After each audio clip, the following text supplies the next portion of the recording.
Already அவங்க satellite வித்துட்டாங்க, OTT வித்துட்டாங்க, Overseas வித்துட்டாங்க. அப்புறம் என்ன பிரச்சனை? அவங்களுக்கு ஒரு பிரச்சனையும் இல்லை. யூடியூப்ல வர செய்தியெல்லாம் நம்ப ஆரம்பிச்சோன்னு வைங்க, நம்ம ஒன்றுமே பண்ண முடியாது. அதை வச்சுட்டு நீங்கள் கேட்டிங்கன்னா ஏதாவது ஆத்தென்டிக்காக நம்ம பேசுகிற எது பேசினாலும் மீடியாக்கள் ஒவ்வொருத்தரும் ஒரு விதமாக போடுவீங்க. ஆச்சா, அதை வச்சுலாம் கருத்து சொல்ல முடியாது. அப்புறம் ஒரு பாட்டுக்கு ஒரு 10 பேர் கம்மியாக பார்த்தாங்க அப்படிங்கிறதுக்காகலாம் ஒரு படத்தை வந்து மதிப்பிட முடியாது. இஷ்டத்துக்கு என்ன நேற்றுக்கு போட்டிருக்கீங்க, என்ன போட்டிருக்கீங்க, தர்மேந்திரா இறந்து விட்டார் அப்படின்னு போட்டிருக்கீங்க. கடைசியில் அடுத்த அந்த அம்மா வந்து ஹேமாமாலினி போட்டிருக்காங்க பார்த்தீங்க ஒரு ட்வீட்டு. இந்த மாதிரி இஷ்டத்துக்கு என்ன வேணாலும் நீங்கள் எழுதுறீங்க யூடியூப்பில். நீங்கள் என்ன வேணாலும் எழுதிங்கன்னு முடிவு பண்ணிட்டுனாங்க. ஏன்னா உங்களை வந்து மாற்ற முடியாது. அதனால் நீங்கள் என்ன வேணாலும் சொல்லுங்கள், டப்பான்னு சொல்லுங்கள், இந்த தியேட்டர் குப்பை தியேட்டர்னு சொல்லுங்கள், இது எல்லாம் வேணாலும் சொல்லிட்டு போங்க. நாங்கள் எல்லோரும் இப்போ கடந்த நிலைமைக்கு வந்துட்டோம்.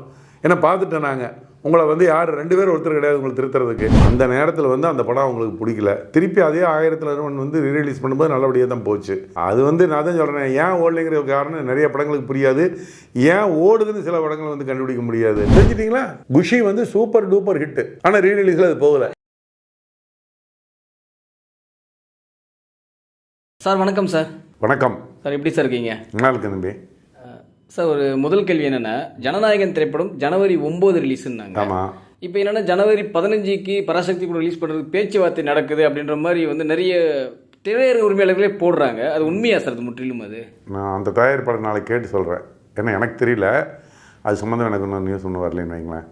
இல்லை, என்ன ரீசன்னா, ஒரு வேளை அந்த படத்துக்கு ஏதாச்சும் தடகிட பண்ணால் கூட அடுத்தடுத்து கோர்ட் ஒர்க்கிங் டே 9ஆம் தேதி ரிலீஸ் ஆச்சுன்னா ஸ்டே ஆர்டர் வாங்குறது ஈஸியாக இருக்கும். ஆனால் 15ஆம் ரிலீஸ் பண்ணால் அதுக்கப்புறம் கோர்ட்டு ஹாலிடே, என்ன பண்ணாலும் வந்து படத்தை தடுத்து நிறுத்த முடியாது. இந்த காரணத்துக்காக தான் 15ஆம் தேதி தள்ளி போகிறாங்க அப்படின்ற மாதிரி செய்தி. இதை நான் விசாரிச்ச வரைக்கும் இப்படி தான் சொல்கிறாங்க. இப்படி ஒரு பேச்சுவார்த்தை நடந்துட்டு இருக்கிறது உண்மைதான் அப்படின்றாங்க. ஸோ இப்போ நீங்கள் அதை பற்றி என்ன உங்களுக்கு செய்திகள் வந்துச்சா சார்? இந்த தயாரிப்பாளர் கேட்டு சொல்கிறேன். நான் எப்படி பண்ணேன்னு எனக்கு தெரியல. நான் உங்களை கேட்டு நான் உங்களுக்கு பதில் சொல்கிறேன். இல்லை சார், இப்போ அந்த மாதிரி நிகழ்வு நடந்தால் எப்படி சார் இருக்கும் நினைக்கிறேன்? ஒருவேளை 15 நடந்தால் வந்தால் போனாலுங்கிறதுக்குலாம் பதில் சொல்கிறதுக்கு ரெடி இல்லை. வந்தால் அப்புறம் பேசிக்கலாம் அதை பற்றி. ஏன்னா 2 படமும் ஒரே நாள் ஆகும்போது தேட்டர் பங்கேற்று அதுதான் சொல்கிறேனே. முதல்ல அந்த மாதிரி நடந்தால் அப்புறம் பற்றி பேசிக்கலாம். இது வரைக்கும் தயாரிப்பாளர் தரப்புலேருந்து 9 மாறுதல் பண்ணி ஒன்றும் தகவல் வரல. வராத போது நம்ம கற்பனையில் பேசிகிட்டு இருக்கக்கூடாது. சார், இப்போ என்னென்னா இந்த டேர்ம்ஸ் அண்ட் கண்டிஷன் உங்களுக்கு தெரியும் நினைக்கிறேன் சார். இந்த ஒரு படங்கள் வந்து இப்போ விஜய் படம்னா வந்து லியோ டைமில் கூட நிறைய இஷ்யூஸ் வந்து நம்ம பேசியிருக்கோம் தொடர்ந்து. ஸோ இந்த படத்துக்கு இந்த மாதிரி ஒரு சிக்கல் வருமா? ஒன்றும் வராது. இதுக்கு முன்னால் போட்ட விஜய் படத்துக்கு என்ன டேர்ம்ஸ் கொடுத்துருக்கோமோ அதே டேர்ம்ஸ் இந்த படத்துக்கு கொடுக்க போகிறோம். இல்லை சார், ஏன்னா 80க்கு 20 அப்படின்ற மாதிரி தேவையாங்க அந்த சிங்கிள் ஸ்கிரீன் டபுள் ஸ்கிரீன் கேட்டிருந்தாங்க லியோ திரைப்படத்துக்கு. அப்படி ஒரே வரையில் முடிச்சுட்டு பாருங்க. லியோவுக்கும் பீஸ்ட்டுக்கும் மற்றதுக்கெல்லாம் என்ன கொடுத்தோம்னோ அதே டேர்ம்ஸ் கண்டிப்பாக இந்த படத்துக்கு கொடுப்போம். இல்லை, இப்போ அதிகப்படியான கேட்கும்போது அதிகப்படியாக அவங்க கண்டிப்பாக கேட்க மாட்டாங்க. ஏன் சார், கடைசி படம்ன்றதுனால கேட்க மாட்டாங்க? அதெல்லாம் கேட்க மாட்டாங்க. சரி சார். இப்போ வந்து ஜனநாயகன் திரைப்படம் இப்போ வந்து பார்த்தீங்கன்னா சமீபத்தில் ஃபஸ்ட்டு சிங்கிள் ரிலீஸ் ஆச்சு, நீங்கள் பார்த்துருப்பீங்க. இதுக்கு முன்னாடி விஜயோடைய பாடல்கள் வந்து நிறைய வியூஸ் கொடுத்து, ஆனால் மற்ற பாடல்களை கம்பேர் பண்ணும்போது இது கொஞ்சம் கம்மியாகவே இருக்குன்றாங்க. ஸோ இதனால் வந்து இந்த பிஸ்னஸ் பண்ணுறதுல எதனா பிரச்சனை இருக்குமா? அவங்களாம் ஆல்ரெடி பிஸ்னஸ் பண்ணி முடிச்சிட்டாங்களே, அப்புறம் என்ன பிஸ்னஸ் பிரச்சனை இருக்குது அவங்களுக்கு? ஆல்ரெடி அவங்க சேட்டலைட் வித்துட்டாங்க, ஓடிடி வித்துட்டாங்க, ஓவர்சீஸ் வித்துட்டாங்க. அப்புறம் என்ன பிரச்சனை? அவங்களுக்கு ஒரு பிரச்சனையும் இல்லை. இல்லை சார், இந்த மாதிரி ப்ரொமோஷன்ஸ்னால வந்து நிறைய பிஸ்னஸ் இதை வச்சு தான் பெருசாக பிஸ்னஸ் பண்ணியிருந்தாங்க. உங்களுக்கு தெரியும், இந்த ஓடிடி விற்கிறது அதான் ஆல்ரெடி கொடுத்தாச்சு. கொடுக்காம இருந்தால் தானே இந்த வியூஸ் கம்மியான ஒரு பிரச்சனையும் இல்லைன்னு. எப்படி பிரச்சனை இருக்கும்? வியூஸ் கம்மிங்கிறது எதை வச்சு சொல்கிறீங்க நீங்கள்? யூடியூப்பில் ஒரு சாங் சும்மா யூடியூப்பில் நீங்கள் என்ன வேணுனாலும் பேசுவீங்க, புரியுதா? யூடியூப்பில் வர செய்தியெல்லாம் நம்ப ஆரம்பித்தோன்னு வைங்க, நம்ம ஒன்றுமே பண்ண முடியாது. அதை வச்சுட்டு நீங்கள் கேட்டிங்கன்னா ஏதாவது ஆத்தென்டிக்காக நம்ம பேசுகிற எது பேசினாலும் அந்த சாங்கு வந்து கம்மியான வியூஸ் கிடைக்குதுன்னு சொல்லிட்டு எந்த இதில் படிச்சிங்க நீங்கள்? எதில் வந்தது உங்களுக்கு தெரியல சார். ஒவ்வொரு பாடல்களும் இதுக்கு முன்னாடி விஜய் கேட்ட கேள்விக்கு பதில் சொல்லுங்கள். இந்த பாட்டுக்கு வியூஸ் கம்மின்னு நீங்கள் எதை வச்சு சொல்கிறீங்கன்னு கேட்டேன். இல்லை, போன படத்துடைய பாடல் கம்பேர் பண்ணும்போது இந்த படத்துடைய பாடல் வந்து விசிட் கம்மி தானே சார்? எதை வச்சு படிச்சு 24 ஹவர்ஸில் வந்து அந்த பழைய பாடல் வந்து இதுக்கு முன்னாடி யார் உங்களுக்கு அந்த நியூஸ் சொன்னது? இல்லை, நம்ம டேட்டாஸ் எடுத்து வைக்கிறாங்களே சார் ஒவ்வொரு படத்துக்கும். இல்லை, எல்லா மீடியாவுமே எடுத்து வைக்கிறாங்க. மீடியா திருப்பி சொல்கிற மாதிரிங்க, மீடியாக்கள் ஒவ்வொருத்தரும் ஒரு விதமாக போடுவீங்க. ஆச்சா, அதை வச்சுலாம் கருத்து சொல்ல முடியாது. அப்புறம் ஒரு பாட்டுக்கு ஒரு 10 பேர் கம்மியாக பார்த்தாங்க அப்படிங்கிறதுக்காகலாம் ஒரு படத்தை வந்து மதிப்பிட முடியாது. அதனால் அதெல்லாம் ஒரு சரியான கேள்வியாக அல்ல. இல்லை சார், இப்போ தமிழ்நாடு உரிமை வந்து இது வரைக்கும் யாருமே வாங்காத அளவுக்கு உரிமை விற்றதாக ஒரு செய்தி இருக்குது. முற்றிலும் உண்மையா சார்? அது யார்கிட்ட விற்றுருக்காங்க? ரோமியோ பிக்சர்ஸ் ராகுல் தான் வாங்கியிருப்பதாக ஒரு செய்தி. எதை வச்சு நீங்கள் சொல்கிறீங்க? இல்லை, நம்ம விசாரிச்ச வரைக்கும் அவங்க தான் பண்ணியிருக்காரு அப்படின்ற மாதிரி செய்தி. இந்த நிமிஷம் வரைக்கும் அவங்க ஏதாவது தயாரிப்பாளர் தரப்பட்டிருந்தோ ரோமியோ தரப்பில் இருந்தோ நாங்கள் இந்த மாதிரி வாங்கியிருக்கோம் இந்த மாதிரி வித்திருக்கணும் ஏதாவது போட்டிருக்காங்களா செய்தி? இல்லை, தயாரிப்பு வந்து எதுவும் அதிகாரப்பூர்வ என்ன அறிவிப்பு வரல. சொல்லாம நான் நீங்களும் பேசி என்ன பண்ணுறது? இப்போ நீங்கள் சொல்லிட்டீங்க இதுவுமே வரலன்றீங்க. ஆமாம். ஆனால் இவங்க என்ன சொல்கிறாங்கன்னா இது வரைக்குமே ஜனநாயகம் 400 கோடி வசூல் வந்து விட்டது அப்படின்றாங்க. இது ஓடிடி டெலிவிஷன் மட்டும் 400 கோடி விற்பனை. நான் தான் முதல்ல இருந்து திருப்பி சொல்லிக்கிட்டே இருக்கிறேன். நீங்கள் இந்த யூடியூப்பில் பேசுகிறத பற்றி நீங்கள் கேள்வி கேட்க ஆரம்பிச்சிங்கன்னா இஷ்டத்துக்கு என்ன நேற்றுக்கு போட்டிருக்கீங்க, என்ன போட்டிருக்கீங்க, தர்மேந்திரா இறந்து விட்டார் அப்படின்னு போட்டிருக்கிறீங்க. கடைசியில் அடுத்த அந்த அம்மா வந்து ஹேமா மாலினி போட்டிருக்காங்க பார்த்தீங்கன்னா ஒரு ட்வீட்டு. இந்த மாதிரி இஷ்டத்துக்கு என்ன வேணாலும் நீங்கள் எழுதுறீங்க யூடியூப்பில். அதை வச்செல்லாம் நீங்கள் கேள்வி கேட்டிங்கன்னா எந்த பதிலும் சொல்ல முடியாது. இல்லை சார், முன்னாடியெல்லாம் வந்து ஒரு செய்தி வந்து அதை உறுதிப்படுத்தின பிறகு தான் அதை பப்ளிஷே கொடுப்பாங்க. இப்போ என்னன்னா சமூக வலைதளத்தில் ஒருத்தர் போட்டாலுமே மெயின் ஸ்ட்ரீம் மீடியாவே அப்படி தானே சார் பண்ணுறாங்க. நீங்கள் இறந்துட்டாலே போடுறாங்க சார். அப்போ அவங்க பண்ணுறாங்க, நாமளும் பண்ணணுமா? இல்லை சார், இப்போ மெயின் ஸ்ட்ரீம் மீடியா விசாரிக்க கூட மாட்டாங்களா? இதை நீங்கள் ஒருத்தருமே விசாரிக்கிறதுல யார் மெயின் ஸ்ட்ரீம் பற்றி சொல்கிறீங்க? நீங்கள் யாரை பற்றி குறை சொல்கிறது உங்களுக்கு ரைட்டே கிடையாது. நீங்கள் யாரும் எதையும் விசாரிக்கிறது கிடையாது. சௌரியத்துக்கு அவங்க பாட்டுக்கு போட்டுட்டு இருக்கீங்க, நீங்கள் படிச்சுட்டு போயிட்டே இருக்க வேண்டியதான், அவ்வளோதான். இல்லை சார், இன்னைக்கு மார்னிங் நான் அந்த நியூஸ் நானும் பார்த்தேன். சரி, தர்மேந்திரா அவர்கள் ஹாஸ்பிட்டலில் தான் அட்மிட் பண்ணியிருக்காங்க. அவர் இறக்கலாம் இல்லை. ஆமாம். நான் போயிட்டு 1-10 அவங்களுடைய ரிலேட்டிவ்ஸ் இருக்கு, அவங்க சன்னோட எக்ஸ்தல பதிவு செக் பண்ணுறேன், ஹேமா மாலினி அவங்களுடைய எக்ஸ்பத்தல பதிவு செக் பண்ணுறேன், அவங்க பொண்ணு டாக்டருடைய எக்ஸ்பத்தல பதிவு செக் பண்ணுறேன். அவங்க வந்து திட்டி போட்டிருக்காங்க, ஏன் இவ்வளோ கேவலமாக இருக்காங்க மீடியாக்கள், அவர் நான் ஹாஸ்பிட்டலில் இருக்கிற வந்து இதுமாதிரி சாகடிக்கலன்னு போடுறாங்க அவங்க. ஸோ இதை கூடமா சார் அவங்க பார்க்க மாட்டாங்க? ஒரு மெயின் ஸ்ட்ரீம் மீடியாக்கள் எங்களை கேள்வி கேட்குறீங்க நீங்கள் யார்கிட்ட கேட்க வேண்டிய கேள்வி இது சார்? அது சம்மந்தமாக நான் ஒரு வீடியோவே பதிவு பண்ணி போட்டேன். யார்கிட்ட கேட்க வேண்டிய கேள்வி மீடியாக்கள் தான் சார் கேட்கணும். அங்கே கேளுங்க, எங்கிட்ட கேட்காதீங்க. இல்லை, இந்த அளவுக்கு வந்து இருக்கும்போது இந்த மாதிரி நிகழ்வுகள்லாம் பார்க்கும்போது என்னென்னா, இந்த மாதிரி நிகழ்வுகள் பார்க்கும்போது நீங்கள் எல்லாமே தப்பாக எழுதுறீங்கன்னு அர்த்தம். இல்லை சார், இப்போ மீடியாக்கள் வந்து இந்த மாதிரி பூஸ்டப் பண்ணுறதுனால, ஒரு படத்தை ஹைப் பண்ணுறதுனால ரசிகன் உள்ளே வரான். ஏன் இந்த படத்துக்காக எப்படி பண்ணீங்கன்னு வந்து அவன் ஆதங்கத்தை வெளியில் கொட்டுறான். அதை நம்ம எப்படி சார் தப்புன்னு சொல்ல முடியும்? நாங்கள் தப்புன்னு சொல்லி உங்கள்கிட்ட சொன்னேன் நான். இல்லை சார், ஆல்ரெடி வந்து கங்கோவர் திரைப்படத்துக்கு கூட நீங்கள் சொல்லியிருந்தீங்க, இந்த மாதிரி வெளியில் வந்து டப்பா அந்த மாதிரி படங்கள் சொல்கிறாங்க, இந்த மாதிரி முதல் நாளே விமர்சனம் பண்ணிடுறாங்க, தேட்டர் விட்டு வெளில வரும்போது படத்தை வந்து தோல்வி அடையணும்னு நினைக்கிறாங்க. எல்லாத்தையும் விட்டுட்டோம். நீங்கள் என்ன வேணாலும் எழுதிங்கன்னு முடிவு பண்ணிட்டு நாங்கள், ஏன்னா உங்களை வந்து மாற்ற முடியாது. அதனால் என்ன வேணாலும் சொல்லுங்கள், டப்பான்னு சொல்லுங்கள், இந்த தியேட்டர் குப்பை தியேட்டர்னு சொல்லுங்கள், இது எல்லாம் வேணாலும் சொல்லிட்டு போங்க. நாங்கள் எல்லோரும் இப்போ கடந்த நிலைமைக்கு வந்துட்டோம். ஏன்னா பார்த்துட்டோம் நாங்கள் உங்களை வந்து யார் 2 பேர் ஒருத்தர் கிடையாது உங்களை திருத்துறதுக்கு. அதனால் என்ன வேணாலும் எழுதுங்க, என்ன வேணாலும் சொல்லுங்கள். ஜனங்க படம் பிடிச்சிருந்தா வரப்போகிறாங்க, பிடிக்கலன்னா வரப்போகிறதில்ல. அதனால் நாங்கள் அதெல்லாம் இப்போ கடந்து வந்துட்டோம். நாங்கள் இப்போ அதை பற்றியில் பேசுகிறதுலேயும் முடிவும் எடுத்துட்டோம். இல்லை சார், இப்போ பார்த்தீங்கன்னா சோஷியல் மீடியாவை ஒரு 2 விஷயமா பிரிக்கலாம். ஒன்று வந்து இந்த எக்ஸ் தள பதிவு, இன்ஸ்டாகிராம் தள பதிவு.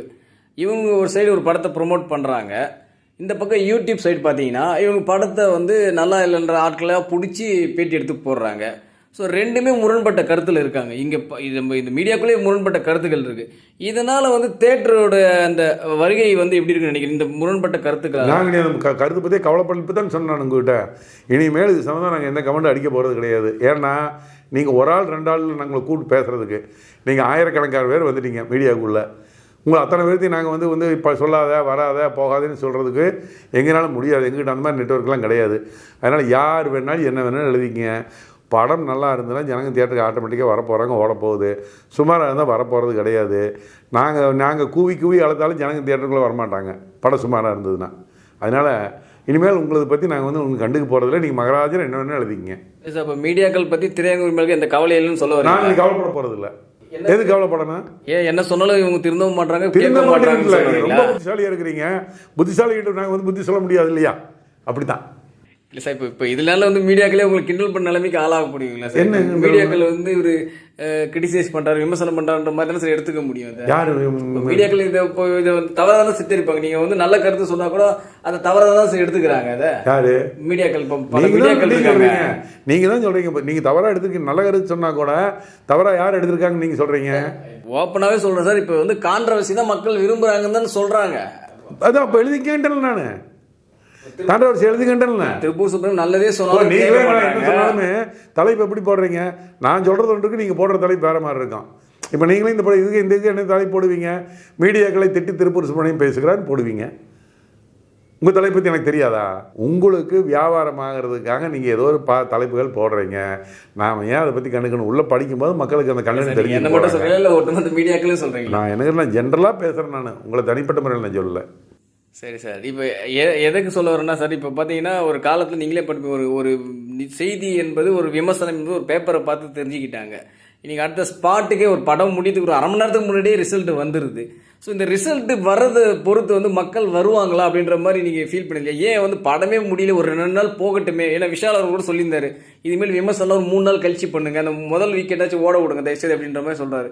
இவங்க முதல் ஷோ முடிஞ்ச உடனே வந்து காலி பண்ணிடுறாங்க படத்தை. இது வந்து உங்கள் திரையுரிமையாளருக்கு பாதிப்பு இல்லைன்னு நினைக்கிறீங்களா? இல்லை, இப்போ நீங்கள் தான் சொல்கிறீங்க மீடியாவை பற்றி கரெக்டாக எழுதுறாங்கன்னு பேசிகிட்டு இருக்கிறீங்க. இப்போ நீங்களே நினைக்கிறீங்க மீடியா தப்பாக எழுதுறீங்க. நீங்கள் நான் சொல்கிறது வந்து சில மீடியாக்கள் நெகட்டிவ் தான் விரும்பி எழுதுறாங்கன்னு சொல்ல வரேன். அதுதான் நீங்கள் நினைக்கிறீங்க. இப்போ மீடியாக்கள் தப்பாக எழுதுறான்னு நீங்கள் சொல்கிறீங்களா?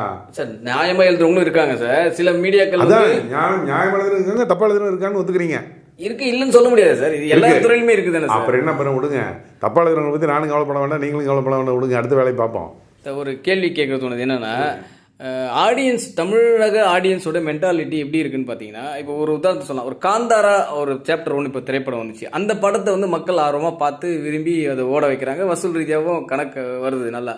ஆனால் இதே மாதிரி சாயலில் வந்த ஒரு திரைப்படம் 1000ல் ஒருவன் உங்களுக்கு தெரியும் நினைக்கிறேன். அவ்வளோ கஷ்டப்பட்டு அவ்வளோ மெனக்கெட்டு அவ்வளோ விஷயங்களை டீட்டெயில்டாக ஆராய்ஞ்சு அந்த படத்தை எடுத்திருப்பார் செல்வராகவன்.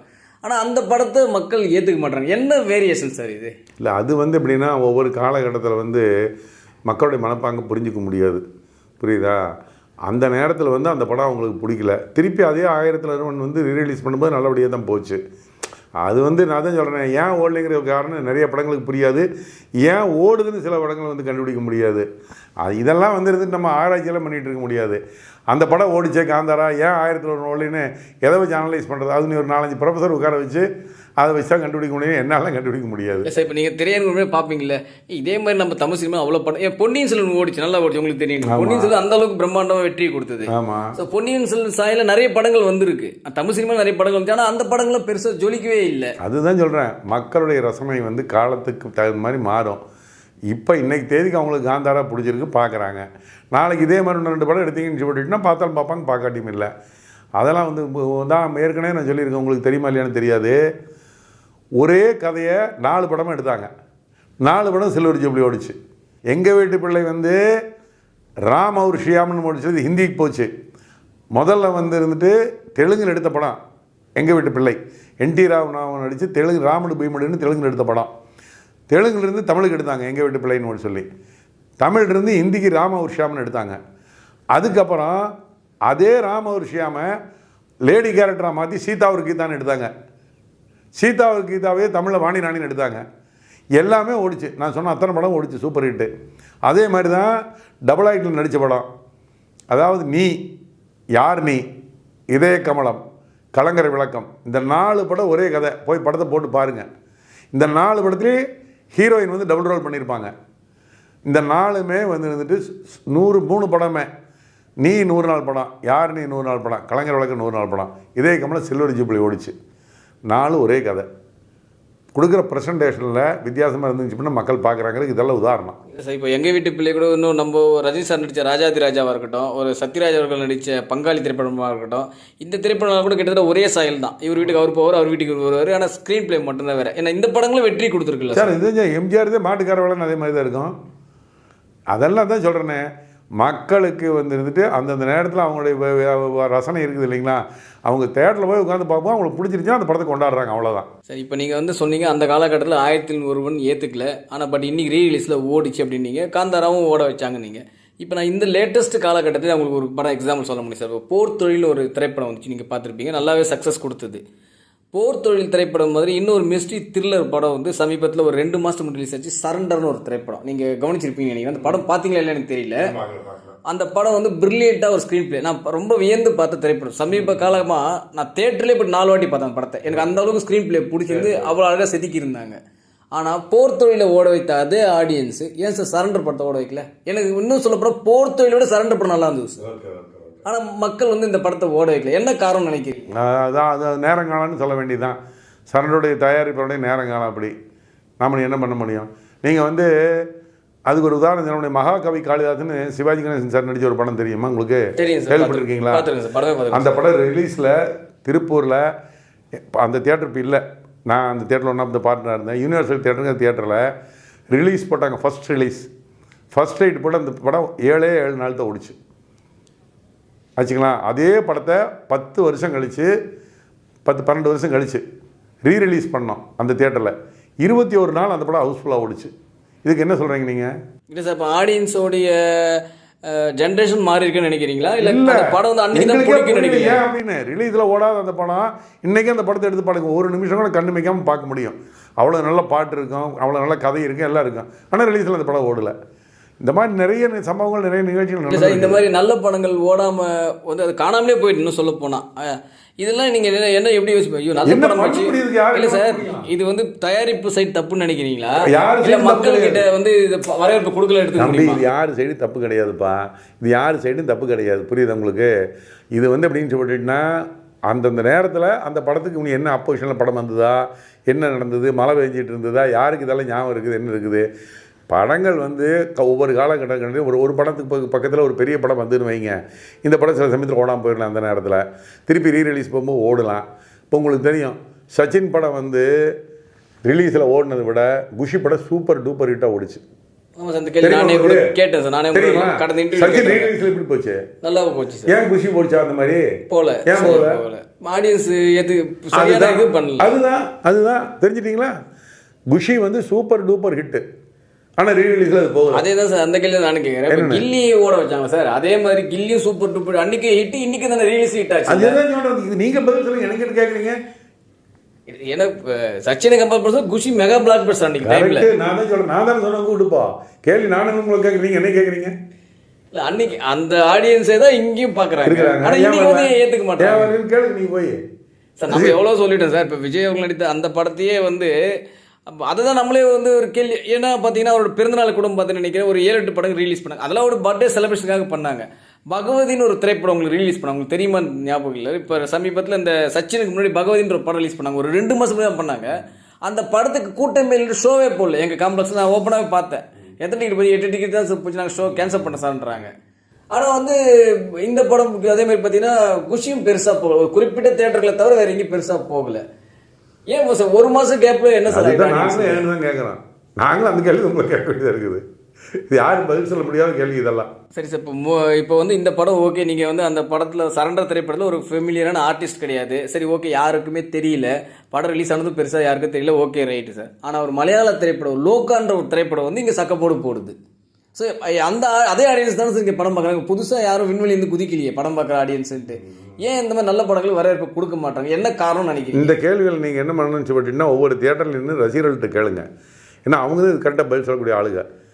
என்ன திரையரங்க உரிமை எனக்கு சொல்ல தெரியல, அவங்கள கேளுங்க. ரசிகர்கள்ட்ட கேட்டிங்கன்னா ஏன் அந்த படத்துக்கு வர மாட்டீங்க, இந்த படத்துக்கு ஏன் வந்தீங்க அப்படின்னு கேட்டிங்கன்னா தான் இதுக்குள்ள பதில் கரெக்டாக வரும். ஏன்னா அவங்க தான் அது கரெக்டாக பதில் சொல்ல. நீங்களே கூட ஒரு டைம் கூட நான் இன்டர்வியூ பண்ணும்போது சொல்லியிருந்தீங்க, ஒரு திரைப்படத்தை பார்த்தப்ப ரொம்ப சூப்பராக இருக்குது, ஆனால் ஏன் ஓடலே தெரியலன்னு சொன்னீங்க. அந்த மாதிரி நிறைய படங்கள் இருக்குது.